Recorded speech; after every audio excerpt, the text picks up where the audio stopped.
Robert Doisneau, un nom immanquablement associé à Paris, qu'il a photographié jusque dans ses entrailles, son ventre, les Halles.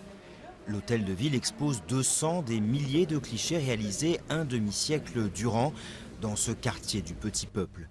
Visite guidée avec l'une de ses filles, commissaire de l'exposition. Et ils ont des tronches extraordinaires, c'est bouché, c'est fort. Donc on sent vraiment que mon père s'est régalé là, en les photographiant. On voit qu'il y avait une sympathie, les regards échangés sont des regards de complicité.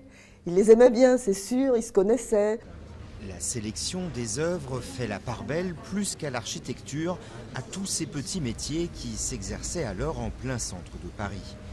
Pour sa fille, l'œil de Doisneau, c'est celui d'un banlieusard toujours un peu en voyage dans la grande ville.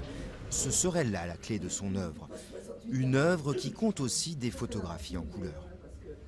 Et il aimait beaucoup la couleur. À la fin de sa vie, il disait, il aimait sûrement bien provoquer aussi, mais il disait si tout était à refaire, j'en ferais tout en couleur. Dans les années 70, le photographe est affligé par la disparition des Halles, jugées trop insalubres et exiguës. Elles laisseront leur place à un gigantesque trou, puis au Forum.